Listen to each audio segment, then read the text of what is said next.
Hey guys, and welcome back to this channel. In this video I'll be showing you guys how you can insert any logo to your videos in CapCut PC. So I'm just going to, for instance, add in a video like this one, and then you're just going to select import and you're going to go to the folder to add in the logo. I'm just going to add this one.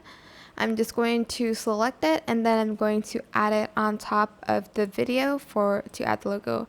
Make sure it is a PNG file and you can place it anywhere in your video. Basically, you can even adjust the opacity if you don't want it to like bright like that. You can also have it like as a watermark. But yeah, that is pretty much how you can add any logo to your videos in CapCut PC. I hope this tutorial was helpful for you guys. Don't forget to like, comment, share.